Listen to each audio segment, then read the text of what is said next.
We're back with bonus conversations you'll only see here on CBS News New York. So, Congressman, what I'd like to ask you about is this. There's been a lot of controversy about the bombing of the hospital in Gaza. Now, American intelligence seems to indicate that it was not the Israelis that sent the bomb over there, that it was a terrorist group in Gaza. The question is, people don't believe that. So how do we deal with that belief that Israel is now bombing innocent people in a hospital? Well, let me just say that the intelligence, not only of the United States, but of the EU and various other countries, confirms that the bombing was not done by Israel and by Hamas or an affiliate therein who was shooting and exploded by the hospital. So for me, I trust the intelligence of the United States of America. When you think about the people that said it was Israel, that was Hamas. Hamas is controlling the government there. So why would I trust the word of a terrorist organization over the intelligence of the United States of America? And I would hope people see it that way. But yet the problem in the Middle East is that everybody in the Middle East countries, many of them are believing the story that the people in Gaza and Hamas put out. And the question is, how does the United States and Israel counter that and that impression that's been left in much of the world? Is the continuing, by continually saying the facts and showing the proof that they have that it wasn't Israel. And to make sure that, we get a lot of things that are being targeted on social media, getting false statements out there, misinformation out there. And we've got to push back with the right information and try to make sure that we're articulating and showing exactly what the evidence shows. And I think that is putting the proof in front of the audience that whoever wants to believe something else. So we just put the evidence up front. So, Congressman, the need for humanitarian aid in Gaza is truly staggering. And the question a lot of people have is, even after the president said there was a deal and Egypt and Israel were going to let the aid trucks go through, they haven't gone through yet. What's holding it up? What's the problem? Yeah, Egypt has thus far held it up, have not opened the gates at Rafah. And we are fighting, and the president is still working, to get those gates open so that humanitarian aid can come through on a regular basis. There's trucks, 140 of them, I'm told, that are lined up right now, ready to get things in once it can be worked out and Egypt opens the Rafah gates. I think that there's been dialogue and conversation with Egypt, with the United States, with Israel, and that continues today. Each day we are hoping that it opens up. I was hoping that it would, and I'm still hoping that it opens up today. And so that all of the kinks have been worked out. But yes, we've got to get aid to the Palestinian people who are trying to escape the horrendous acts of Hamas and are at the southern border. And I would hope that others would come to the aid of Palestinians also, because, we talk about, folks talk about they want certain things for the Palestinians, but we need them to step up too and open the door and be helpful for these people who do need help, who do want to live in a peaceful way. And so we need all the Arab countries to step in to make a contribution also. That has been lacking. And that's my hope with the Abraham Accords, that starts and people step up. So do you think that Israel has to withhold or stop the attack or not go into Gaza until after the humanitarian aid has entered the country? No, people say that, but let me tell you, my question is, Hamas should stop. Hamas should stop shooting the rockets into Israel. They're shooting them on a continuous basis, thousands a day. So Hamas should stop shooting the rockets into Israel. And so people saying Israel should stop shooting. But at the same time, we've seen the horrendous acts that Hamas has committed, and they continue to shoot the rockets. They're the ones that have the hostages. They're the ones that have cut babies' heads off and raping women. So they're the ones that the pressure should be on. Stop shooting the rockets into Israel. Congressman, I have one last question. So there have been dueling protests here in New York on a frequent basis. Many of the people protesting claim that Israel has mistreated Palestinians. I wonder how you come down on that question. Look, there's no question that the Palestinians needs help. And I want to, it pains me when I see Palestinian children dying. It pains me. You know, anytime I have visited Israel, I've also visited part of, gone to Palestine. And I've talked to young people there. And I know that they want some of the same things that the Israelis want, peace. Yeah. And what has to happen is those elements like Hamas has to be knocked out. And I think that we've got to do something. And that's why the president initially said $100 million immediately to the aid of Palestinians. That's why, you know, in the budget, there's another $14 billion, $10 billion for humanitarian concerns. And that's why I think that in the end run, all of us are going to have to rebuild Gaza in the same way that we're going to have to rebuild the Ukraine so that they can have a decent place to live. I'm a strong supporter and advocate for a two-state solution, where the two states and the two people can live in peace with one another and live decent lives for their children. That's what everyone wants. And each time I visited, that's what I have found.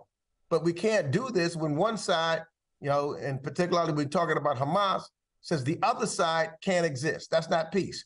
That's why we're talking to get the Abraham Accords and get other Arab countries and hopefully the Palestinians on the same page. Israel has the right to exist. Let's figure this thing out, and we should be able to do that. Congressman Gregory Meeks, thank you so much for joining us today. Thank you for having me. We're back with Christine Quinn talking about the migrant situation, and now the mayor wants to limit the amount of time that everybody can stay in shelter. Not only single men, now it's families with children to 2 months. Good idea, bad idea? How do you feel about it? It's a terrible, harassing idea. Because what's going to happen is at 6 months, they're going to say to you, a woman with children in the shelter, you got to go. And that, what does that mean? You're going to go back to intake in the Bronx, reapply, and end up back in shelter. What's the point? Except to try to harass people who have no other options out of going back to shelter. And then the mayor says, don't worry about it. The kids won't have to change schools. Nope. I mean, seriously. They'll bus them.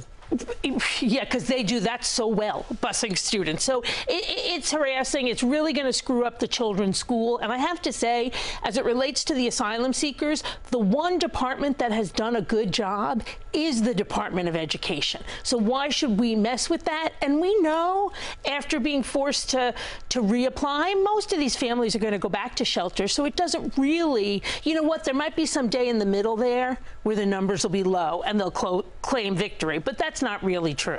So what about the idea that he wants to have families with children go to semi-congregate shelters on Floyd Bennett Field? The claim is that they're going to put up partitions and give them a padlock.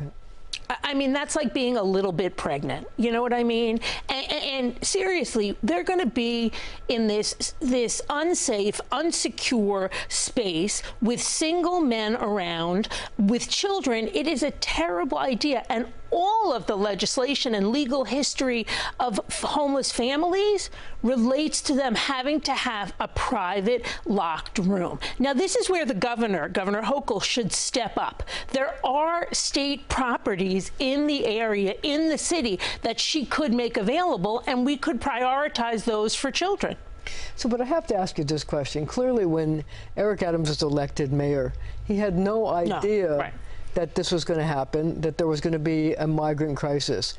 And now we're now up to over 127,000 migrants. To me, that's like a huge number. I grew up in a small town in Massachusetts that had a population of 18,000. So 127,000 migrants is a big number. It is a big number. So he has to find a place to put them, and he has to find ways to pay for it while not compromising the services that he delivers to you and me and everybody else in the viewership area. So here's the question. What does a mayor do? Like, what is he supposed to do? He's not getting any help from the federal government. He has whatever money he gets from the state, which is $1 billion this past year. And he has the city budget. He says he has to cut between 5% and 15%. Is he right? No, I don't believe the mayor is right about that. And what should he do? One, he should not prioritize welfare hotels for the asylum seekers who have come. A night in a welfare hotel is $383. A night living in a permanent home with a voucher is $72. That's where $3 billion worth of savings come in. So why doesn't he do it? You know, I think on that one, he probably thinks there might be backlash giving undocumented people vouchers. But you know what causes backlash? People living on the street. So it's the right thing to do, and it's the fiscally appropriate thing to do. The mayor also should keep the pressure on the governor to get more money and to get state sites released so they could be converted into appropriate shelter, either for singles or families. But yet there's not unlimited resources. The city is going to have a budget gap this past year, the coming year, whether, despite the migrant problem, the state's going to have a big budget gap as well. Where's the money going to come from? The federal government has not been forthcoming. You know, we have, as a city, made it through far worse budget times than this. And money can be found by raising efficiency, like not taking months and months to process housing vouchers and reducing the length of stay. That's an immediate way to save money that can then either be used to the deficit or put back into the social service system. One question I'd have to ask is this. You know, much was made about President Biden deciding that people from Venezuela could get temporary protective status, and therefore that would allow them to apply for work permits. Yet at a city council hearing this past week, it was disclosed that precious few migrants have actually applied. It's like 1,000 or something. Right. Why is that? And why not more? Is there not a lot more people? Is it the fact that they have to pay a $410 fee? Is it that they don't trust the system? I think people aren't stepping forward to get TPS status because they don't really know what they have to do or where they have to go. At Wynn, we've launched a partnership with the Fragaman Law Firm. It's the most significant immigration firm in the country, and the New York Legal Assistance Group, and we're doing clinics to help people get whatever they qualify for.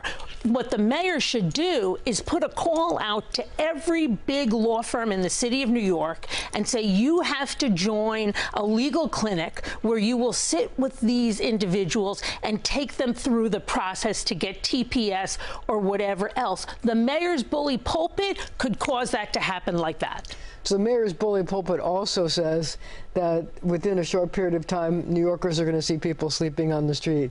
Is that just rhetoric, or do you think we're going to really see that? Well, I think if the mayor wins as it relates to eliminating the right to shelter, we will see that. And I don't understand why any mayor would want that to be part of their legacy. So if you were mayor and you had this unexpected burst of people coming to your city and you had no place to put them and you're sort of doing it on the ad hoc basis, on the fly basis, what would you do? Well, you know, this has been going on for a year now, almost, right? And so it shouldn't be ad hoc. It shouldn't be off the cuff anymore. There should be a multi-agency task force in place that coordinates placements, coordinates vacancies in homeless shelters, identifies new properties. I'll give you an example. We at Wynn put in a proposal to run one of the hotels for the migrants. It's taken well over a month to even have a property to look at. That should be moving more quickly too. I would set goals and I'd hold my agency to them. I wouldn't say things like these migrants are going to bring the city down. I'm paraphrasing, but that's the essence of what the mayor said. Mayors shouldn't give up. New York doesn't give up. We rise to the challenge. But you have sort of a situation that you don't always know how many people are coming. The people who put them on the buses at the border, especially the governor of Texas, not to single him out. No, but he should be singled out. You know, they don't tell New York City, listen, 500 people are coming today. And there's been a huge increase in the number of people arriving in the city. It was about 2,400 a week. Now it's 4,000 a week, but they never know. So from day to day, they don't know how many beds they need. So how are you supposed to deal with that? I think you figure out what the average is at any moment in time, and then you shoot to take care of that. I'm not saying it's not a big problem. I'm just saying we haven't had a really soup to nuts plan in place where you shoot towards the target that makes sense, whatever that number is. If you have to pivot because there's more, you pivot. So do you think that in the end the mayor is going to have to cut the budget and there's going to have to be cuts to special, social services and police and fire, or will the city council be able to find some way to save the worst of the cuts? Well, like any and every mayor puts out more cuts than they think they really need. I mean, that's just how it works. They're trying to scare the council into spending less money. I get it. That's how it works. So these numbers are not the real numbers. What the real numbers are... you know about this because you were city council president. Yeah. So, I know of what I speak. So, things are going to evolve. We're going to see real numbers. We're going to see the November numbers, the January numbers. We don't really know where we are yet. Christine Quinn, thank you very much for joining me, and thank you at home as well.